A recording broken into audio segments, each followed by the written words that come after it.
This is the Truth Network. Coming to you from an entrenched barricade deep in the heart of central North Carolina. Masculine Journey After Hours. A time to go deeper and be more transparent on the topic covered on this week's broadcast. So sit back and join us on this adventure. The Masculine Journey After Hours starts here now. Welcome to Masculine Journey After Hours. Robbie's making me laugh, so thank you, Robbie. I appreciate that. But welcome to Masculine Journey After Hours. We are talking about a topic that I think pretty much every human I've ever met struggles with it to some degree, either openly or privately. You know, they may say they don't. I don't think they're being truthful. But, you know, at some point, maybe in their lifetime, they don't struggle with it as they've given everything over to God. But, Harold, what is the topic? This is your topic this week, so let us know what that is. The topic is the illusion of control. Yep. We think we control what we really don't control. And I'm going to be quick on this introduction. The illusion of control is a psychological phenomenon where individuals believe they have more influence over outcomes than they actually do.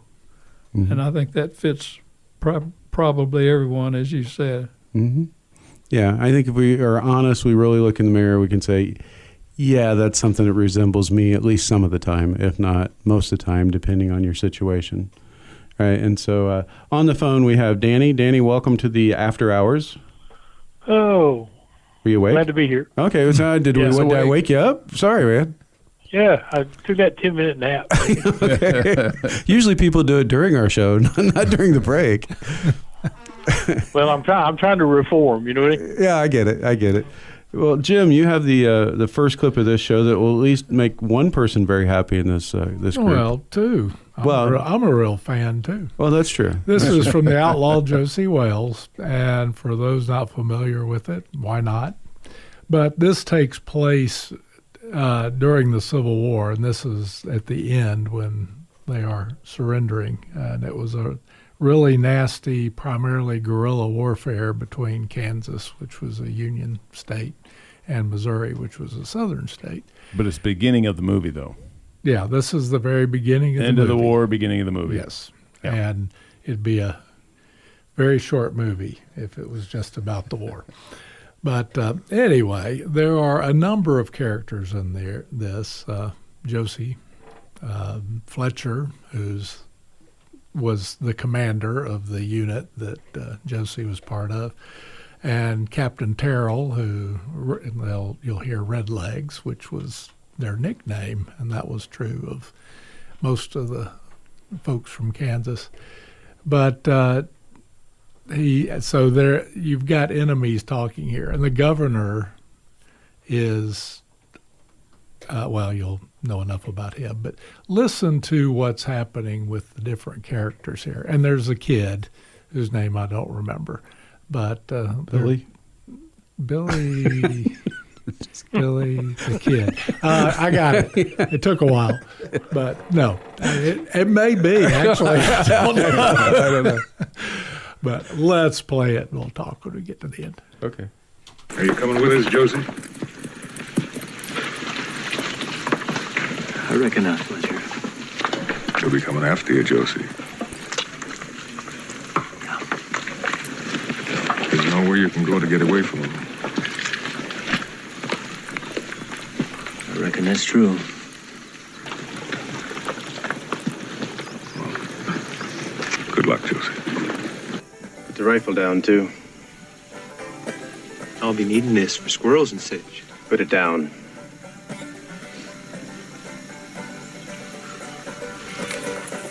Kind of young, ain't you, kid? Be riding with this rabble? Who you calling rabble? You blue scumbelly. Here's the man you asked for, sir. Ah, Fletcher. Good to see you. Senator.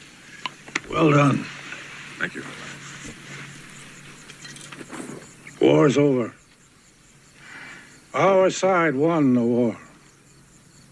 Now we must busy ourselves winning the peace. And Fletcher, there's an old saying, to the victors belong the spoils. That is this man on, Senator. Easy, Terrell. He brought them all in, didn't he? All but one. Who's that? Josey Wales. Captain Terrell, I want you to currycomb the countryside. You beat the brush and root out everything disloyal from a Shanghai rooster to a Durham cow.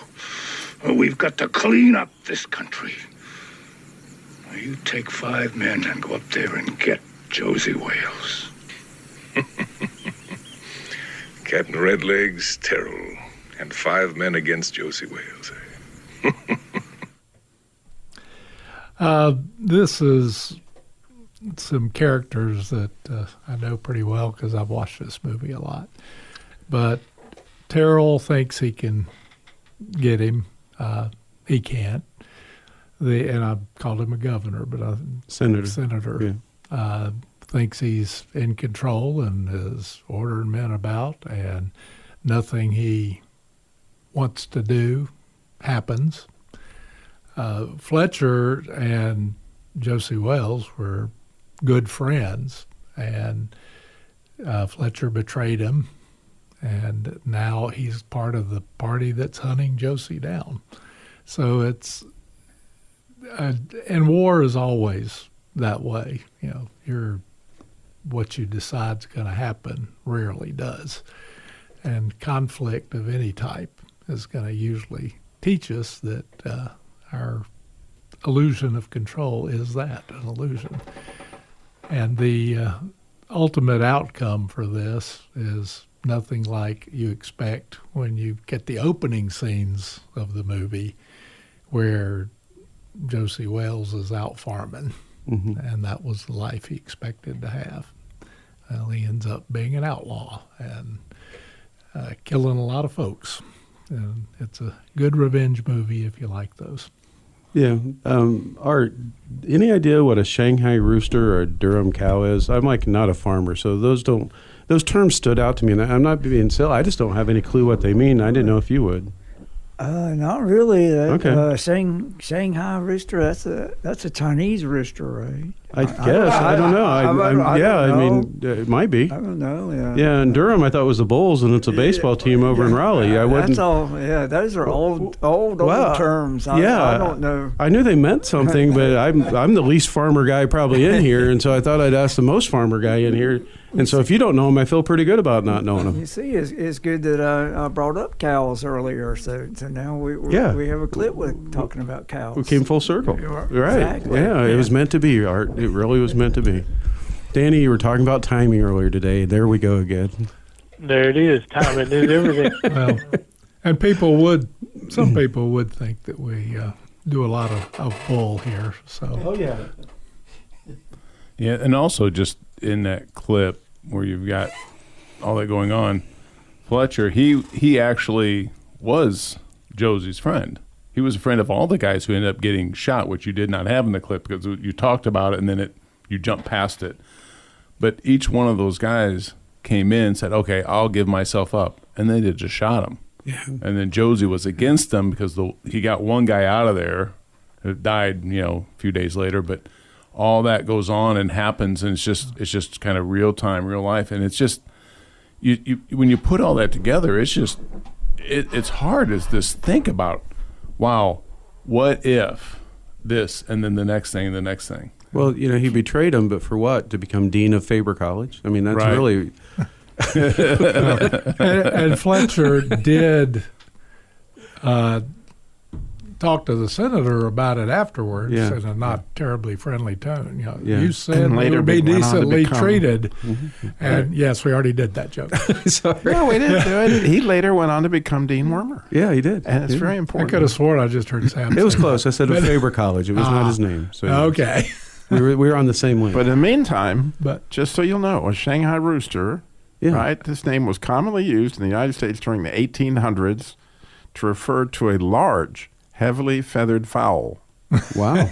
Okay. And so... And you haven't looked up the Durham bull, which is... we're the Durham bulls. Well, I would think that... Well, Durham cow is what they said. What he said, and that's something that would live in the South, right? And he's trying to find the betrayers, and you can imagine these Durham cows, they were moving. Yeah, we got in the wrong direction. We knew where you were going with that, Robbie. We've been around you enough. Yeah. And the others were like, bark, bark. Anyway. That was bad, Robbie. Yeah, we'll go with that one, too. I'm not going to horn in on this conversation. I'm just saying. Exactly. Just ram it on in. Let's go. Here we go. So, I had a thought, but it went away. we tend to do that to people. You Take lost the thoughts. control, Jim. Yeah, you did. I never had You're it. dead, Jim. Never had it. Yep. Anyway, Robbie, you actually have the next clip. All right. Well, And he has to turn the camera yeah, on. it's kind of awkward to get myself on camera. You know, just the cameraman has to put it. It's just weird. But anyway, Harold, just stick your hand Harold. in front of Yeah, Harold, you want to go from the mic? Those who didn't understand that, you listen to the first show, and you'll see I almost came back with a nub. But anyway, speaking of losing control, those who watch Jaws, I hope you did, but it's a pretty famous movie. If you didn't, the captain of the boat that goes after Jaws, that loves to call people chief, here is explaining why he has the hatred for sharks that he does. Is he was on a Navy heavy cruiser, as Jim described to me, that you would have thought he was carrying, days before, they were carrying the bomb that would be dropped on Hiroshima and that would kill obviously millions of people, and you would think that they thought that they were in control. And they certainly were well armed, except for there was a Japanese torpedo boat or submarine that caused this to happen. And pretty soon they went from being, thinking they were pretty bad to like being in the water with just a big fish with very large teeth. And what happens is an idea of what's happened to many of us when we lose control. And then at the end of this clip, I wish you could see it as well as you could hear it. And the point is that the chief of police there in Amityville he's feeding chum to the water, thinking that he's going to bring a shark on, and all of a sudden Jaws shows up, and you can hear what he tells the captain shortly thereafter. And it is historically accurate, that description. Here we go. Japanese submarine slammed 2 torpedoes into our side, Chief. He was coming back from the island of Tinian to Lady, just delivered the bomb, the Hiroshima bomb. 1,100 men went into the water. Vessel went down in 12 minutes. Didn't see the first shark for about half an hour. Tiger, 13-footer. You know that when you're in the water, Chief? You tell by looking from the dorsal to the tail. What we didn't know was our bomb mission had been so secret, no distress signal had been sent. Very first light, Chief. Sharks come cruising. So we formed ourselves into tight groups. It's kind of like old squares in a battle, like you see in a calendar, like the Battle of Waterloo. And the idea was, shark comes to the nearest man, that man he start pounding and hollering and screaming. Sometimes the shark would go away. Sometimes he wouldn't go away. Sometimes that shark, he looks right into you, right into your eyes. The thing about a shark, he's got lifeless eyes, black eyes, like a doll's eyes. When he comes at you, he doesn't seem to be living until he bites you. And those black eyes roll over white, and then, in spite of all the pounding and the hollering, they all come in and they rip you to pieces.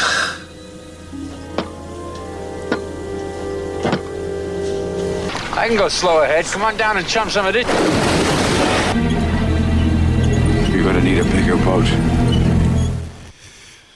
Yeah, when you listen to that description of when all of a sudden you get a look at death. Yeah. And I was going to use a different example, but God just put it on my heart to tell you this one. So, at one point in my life, I got something called a brain abscess that came from a staph infection that was inserted in my brain through a surgery that I had. And that staph infection went out of control. And, a few weeks before that, I was the Chrysler dealer in Moxville. I thought life was going well. I had 3 kids. Things were pretty amazing. And they couldn't get it to stop, and they couldn't get it to stop. And they did 2 surgeries, not unlike Danny's description. And one day, I knew I was getting sicker and sicker, and I was losing consciousness more and more. And the nurse came in, and she was like, Mr. Dillmore, this is the last thing we know to try. And you probably need to make whatever arrangements, because it won't be long. And I say that just to say this. What he described when death looks you in the eye, and I don't know if through your life a lot of people have experienced whatever that looked like in their life when death looked them in the eye. And when it looks at you like that, it does not have any sense of heart to it. It's cold. However. Yeah, sure is. However, but God, right? And at that moment in time, hopefully, God allows you the humility to feel that stream of living water that he's been building in your life since you came to Christ. And that living water looks so different than that black look of death. And from my standpoint, I kept a special Bible at that time in the hospital, and for whatever reason, God gave me the insight to make all the entries into that Bible, because, I'm like a lot of people who take notes of this Bible. That particular Bible, I made all my entries in red pen as I went through that particular journey in my life. And those entries in that Bible are of unbelievable value to me. Like, any time that I need a testimony to say, look, God is not, what you're going through, look what you went through. And he was right there. And he wasn't just there from a standpoint of, I'm going to keep you alive, because obviously he was going to heal me. I'd been in heaven, right? He was going to give me more and more and more life, less of that black look of death that you get as you walk with him through life. And sometimes those brushes with those black eyes help us to value his word and certain parts of the things that he's done in your testimony. It's just beyond value, right, Denny? You're absolutely right. When death looks you in the face, and we had a oncologist a month or so ago look me in the eye and say, this is incurable and inoperable. And, we asked the tough questions, and she said, best case scenario or average was about a year or 2 left. And, we came home just devastated that, time could be short. But like you said, Robbie, but God. And I believe God is doing something miraculous. If nothing else, he's made me see how valuable time is. Every moment with my wife, every moment with my children, every podcast I get to do like this, everything is just, it's living water is right. What it is. Exactly. And I enjoy going up toward the mountains in those trout streams up there. And we went up to an area that had been ravaged somewhat by the hurricane. But one thing I noticed was you didn't stop the living water running down the mountain. All the devastation, but the water still ran. And I always will. It's beautiful. Thank you. Thank you, Danny. Wow, that was powerful. Now I can't really even play my clip. So I'll just ask Rodney. Rodney, you have anything you'd like to add to this topic? You just go through, you've got Robbie's wonderful description of something from a movie into his real life. Danny kicks in his. I can kick in some stuff. Everybody can kick in with, this is what's got me now. Mm-hmm. It's got you down. It's got you up. It's got you sideways. Something is always in control of us. And as long as we understand that it's God that's got control, ultimate control, He's in charge of everything. nothing's going to happen without him just going, yeah, I'm going to either let it happen or he's going to make it happen. I mean, like for me getting saved, I didn't do that. I didn't save myself. I didn't figure something out and realize, oh, God's there. No, he told me, come to me. And it was a great time in my life that I was like, oh my gosh, you are real. You are true. And I didn't know. I was just listening to things, the things I was listening to, they were like Dr. J. Vernon McGee, and I was just listening to stuff, and I was like, oh, this is really good. And then later on, I'm just listening, and I'm like, oh my gosh, Lord, you are real. And it just dawned on me. It's like, oh my gosh, I'm saved.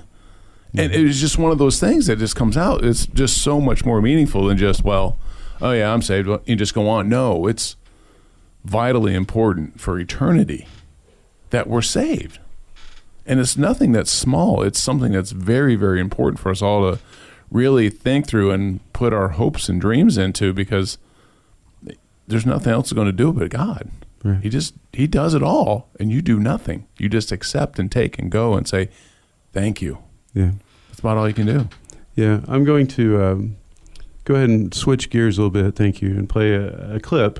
Because what if your intentions are good? You really have a good intention for, why you feel like you need to control this, because it's for everybody's best interest. And so I can't think of anyone that makes that point as much as Clark Griswold in Christmas Vacation, when he just wants his family to have the picture-perfect Christmas, and they just won't cooperate, they just won't get along. And let's see how he responds to it, then we'll come back and wrap up this topic. Where do you think you're going? Nobody's leaving. Nobody's walking out on this fun, old-fashioned family Christmas. No, we're all in this together. This is a full-blown 4-alarm holiday emergency here. We're going to press on, and we're going to have the happiest Christmas since Bing Crosby tap danced with Danny Kaye. And when Santa squeezes down that chimney tonight, he's going to find the jolliest bunch of this side of the nut house. Hey, if any of you are looking for any last-minute gift ideas for me, I have one. I like Frank Shirley, my boss, right here tonight. I want him brought from his happy holiday slumber over there on Melody Lane with all the other rich people, and I want him brought right here with a big ribbon on his head. And I want to look him straight in the eye, and I want to tell him what a cheap, lying, no-good, rotten, four-flushing, low-life, snake-licking, dirt-eating, inbred, overstuffed, ignorant, blood-sucking, dog-kissing, brainless, hopeless, heartless, bug-eyed, stiff-legged, spotty-lipped, worm-headed sack of monkeys he is. Hallelujah! Where's the Tylenol? Yeah, never heard of a sack of monkeys. But we just did. Where's the Tylenol? Where's the Tylenol? But, his intentions were good. His execution was horrible. And as a result, it ruined everybody's time. And I can resemble that so many times of really wanting to do the right thing and the good thing and what I thought was where I should be doing. But I'm trying to do it within my own power. Right? And it just doesn't really work out. And if I'm really unlucky, it does work out sometimes, because then I think I can make it work out the next time and the next time and the next time. Right? And so the question I want us to leave with is, I just want to ask you guys, when you've let it down and you've given the control over to God, what has been the net result in your life? What have you felt? What have you taken on? Danny, I want to start with you since you're on the phone.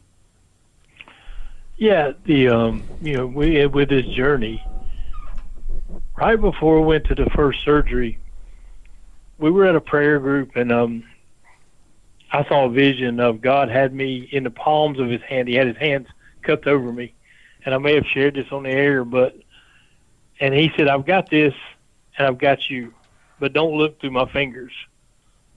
And I had to realize that, this was going to be beyond my control, but I tried to manage it. And, as I shared earlier, but, God is in control. He is absolutely, positively in control. And, so illusions are shattered. I don't mean I won't try to control something tomorrow, maybe even late this evening, who knows. But. Yeah. Robbie? I was just thinking, of a particular instance where, the computer mouse became just fully operational. And my stapler Like, man, it just... that's a boot camp reference reflecting me. I get it. They both didn't make it out alive, either one of them, actually. When I thought of the Clark Griswold rant, I couldn't help but remember a certain, computer mouse that, took a beating. It did. But it kept on, And my buddy Harold brought me a metal stapler that I cannot break. And so I have not even tried. It's too intimidating. But I think we all have those monuments in our life, right? Of things that just got us to the point we did something totally ridiculous. Whether that was put your hand through the headlight. I heard this story this week of, got so jealous he put his hand. I think it was Raymond's dad. Okay. Got so jealous over some guy that was dating Mrs. Yeah, Raymond's mom. Raymond's mom. But I put my hand through a few walls. Yeah. Doors. Just out of complete anger, I became a kickboxer, not unlike somebody sitting next to me. Yeah. and obviously a biter. That's in this category, too. But it's fascinating, isn't it? Yeah. It is. But my favorite one of them all, is when I was reading the book of Job, and all of a sudden, God asked me, Robbie, since you've got it all under control, why don't you make it snow? Mm-hmm. Or make the tide come in just one time. And when I let go of that control, he saved me. Yeah. Yeah, I guess my answer would be when I really just understand, God, I just got to give you control, there's a sense of peace that comes over me. Not that everything's worked out, not that I know what the outcome's going to be, but at the end of the day, it doesn't matter. God knows what the outcome's going to be. You're not responsible for the outcome. I don't know. There's a lot of peace there. It is, and there's this peace that happens on the backside of that. It doesn't change my situation, but changes me in the midst of my situation. And that means everything. Go to masculinejourney.org to register for the upcoming boot camp, November 20th through 23rd. We'll talk with you next week. Love each other well, and we'll talk to you soon. This is the Truth Network.